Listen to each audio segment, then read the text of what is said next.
जय हिंद। आज के वीडियो में हम बात करेंगे काल के बारे में। जैसा कि मैंने पिछले वीडियो में भी पढ़ा चुका था। और हाँ, इससे पहले तुम लोग स्क्रीनशॉट ले लो ताकि तुम लोग आराम से लिख सको।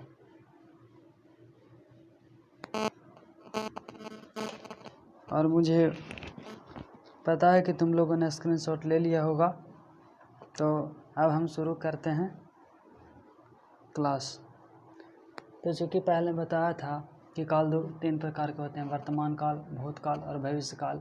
और ये जो मैं काल पढ़ा रहा हूँ ये बिल्कुल अलग है पिछली क्लास से। चूँकि पहले जो पढ़ते थे वो तीन टाइप के पढ़ते थे, वर्तमान काल, भूतकाल और भविष्य काल। लेकिन इसमें जो पढ़ना है, वर्तमान में भी 4 से 5 भेद होते हैं, भूतकाल में भी 6 भेद होते हैं और भविष्य काल में भी 3 भेद होते हैं। यानी टोटल 6 12 और 3 15 भेद हम लोग को पढ़ना पड़ता है। और इसी से क्वेश्चन आते हैं, एग्जाम्पल से क्वेश्चन आते हैं। कोई एग्जाम्पल उठा के पूछ दिया, अब बोलेगा ये कौन सा काल का उदाहरण है बताइए।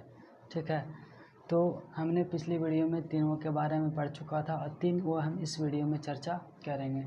तो पहला में था सामान्य भूतकाल, जो मतलब जनरल जो होता है, इससे चुका है, चुकी है, चुके हैं, या फिर या ये लगा रहे तो उसे हम बोलते हैं सामान्य भूतकाल। आसन भूतकाल में बोले थे कि जो हाल ही में घटना घट चुका है उसे बोलते हैं आसन भूतकाल, जिसको हम इंग्लिश में करंट अफेयर बोलते हैं। करंट अफेयर में ये होता है कि हम लोग जो घटना हाल ही में घटा है तो उसे हम बोलते हैं आसन भूतकाल। तीसरा में पूर्ण भूतकाल, मतलब इसमें जो घटना घटी है वो पूरी तरह से बीत चुकी है। ठीक है, सालों हो चुके हैं। ठीक है, संदिग्ध भूतकाल चौथा नंबर में आते हैं संदिग्ध भूतकाल। तो इसमें देखते हैं संदिग्ध भूतकाल।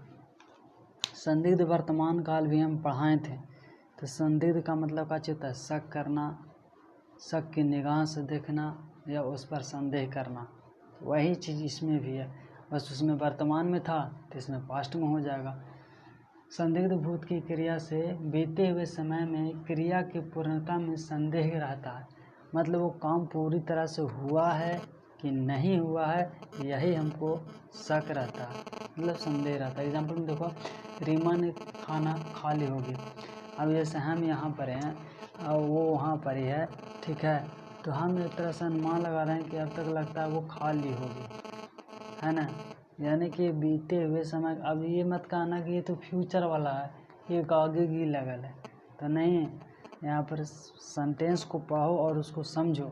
हम बोल रहे हैं कि रीमा ने खाना खा ली होगी, मतलब ये बीते हुए समय की बात कर रहा है। अगर हम कहते हैं कि रीमा खाना खाएगी, तब वो वर्तमान भूतकाल भविष्य काल में हो जाता है। लेकिन यहाँ पर बोल रहे हैं कि लगता है रीमा ने अब खाना खा ली होगी।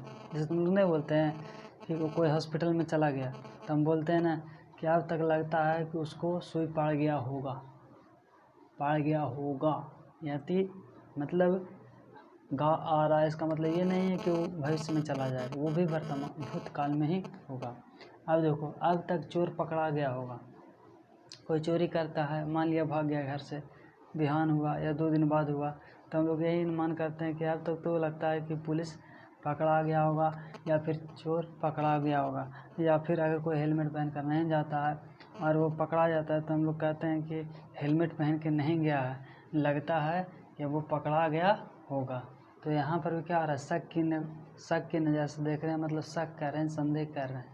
ठीक है, आगे देखते हैं अपूर्ण भूतकाल। आ का मतलब होता है नहीं, अपूर्ण का मतलब पूर्ण, मतलब कोई जो काम अभी तक चल रहा है वो अभी तक पूरा नहीं हुआ है, ख़त्म नहीं हुआ है वो काम। ठीक है, तो उसको हम बोलेंगे अपूर्ण भूतकाल। इसमें देखो, इसमें क्रिया अभी तक जारी है, यानी काम समाप्त नहीं हुआ। जैसे उस समय ताजमहल का निर्माण कार्य चल रहा था। ठीक है, यानी कि निर्माण कार्य चल रहा था, यानी कि अभी तक वो काम ख़त्म नहीं हुआ है। दूसरा में है कि वैज्ञानिक सूर्य का नज़ारा देख रहे थे। जब सूर्य ग्रहण लगता है या चंद्र ग्रहण लगता है तो उस समय वैज्ञानिक सूर्य ग्रहण देख रहे थे, यानी देखने का काम भी ख़त्म नहीं हुआ है।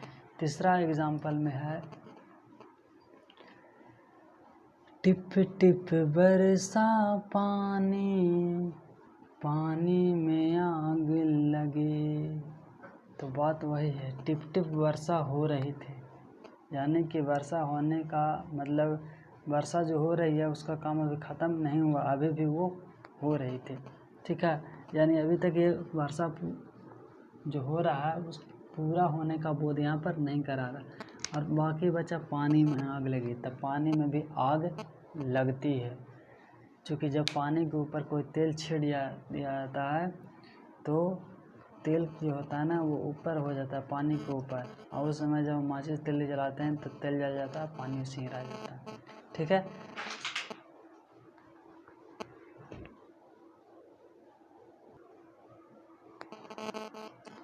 और अगला टॉपिक है वह है हेतु। हेतु मध्य भूतकाल। हेतु का मतलब होता है कारण। हेतु का मतलब क्या होता है? कारण। मतलब बिना कारण के हो ही नहीं सकता है। ठीक है, बिना कारण के ये हो ही नहीं सकता। देखो बॉक्स में लिख दिया हूँ कारण। इसका मतलब क्या? किसी कारण से नहीं हो सका, मतलब इसमें जो भी काम होगा वो रुक जाएगा, वो काम नहीं हो पाएगा, वो भी किसी कारण। ठीक है, तो इसमें रीज़न का होना बहुत ज़रूरी है। हेतु जैसे ही आएगा तो समझ जाना कि एकरा में कारण होगा, और इसमें एक खास चीज़ लगा होगा और वो है यदि। यदि यदि ठीक है, एग्जाम्पल से समझते हैं। मेरी भाभी डॉक्टर बन गई होती यदि वह डॉक्टर की पढ़ाई की होती। देखो यदि आया, यदि मेरी भाभी डॉक्टर की पढ़ाई, यदि मेरी भाभी डॉक्टर बन गई होती यदि वह डॉक्टर की पढ़ाई की होती। तो यहाँ पर ये बोल रहा है कि वो बन गई होती कब? जब डॉक्टर की पढ़ाई की होती। तो यहाँ कारण बता रहा है कि डॉक्टर की पढ़ाई नहीं करने के चलते वो डॉक्टर नहीं बन पाए। सेकंड में देखिए, विक्रम परीक्षा में सफल हो जाता यदि वह कठोर परिश्रम करता। जब कठोर परिश्रम किया ही नहीं तो वो फिर परीक्षा में सफल कैसे होगा? तो यहाँ पर इसका कारण बता रहा है, वो कब होता? जब वह कठोर परिश्रम करता तब। ठीक है, तो ये कठोर परिश्रम किया नहीं तो परीक्षा में सफल कैसे होगा? तीसरा में है, मैं बाप बन गया होता यदि मेरी शादी हो गई होती। अब मैं बाप कब बनूंगा? जब शादी होगी। तो यहाँ तो शादी हुई ही नहीं, तो मैं बाप बनूंगा कैसे? तो यहाँ पर देखो ये सब कारण बतला रहा है कि इस कारण से हम लोग जो हैं ये चीज़ नहीं बन पा रहे हैं। और लास्ट में देखो, बिहार में बाढ़ नहीं आती। बिहार में बाढ़ नहीं आती यदि बांध बन गई होती। अब देखो बांध डैम को बोलते हैं, क्योंकि डैम के चलते, बांध के चलते बाढ़ में अक्सर है ना, मतलब कि बिहार में अक्सर बाढ़ आया करती है। तो यहाँ पर ये बोला कि बिहार में बाढ़ नहीं आती यदि बांध बन गया होता। तो ठीक है, जाहिर सी बात है तुम लोग समझ गए होगे। और आज के लिए इतना ही, बाकी के लिए हम लोग नेक्स्ट वीडियो में बात करेंगे। तब तक के लिए जय हिंद।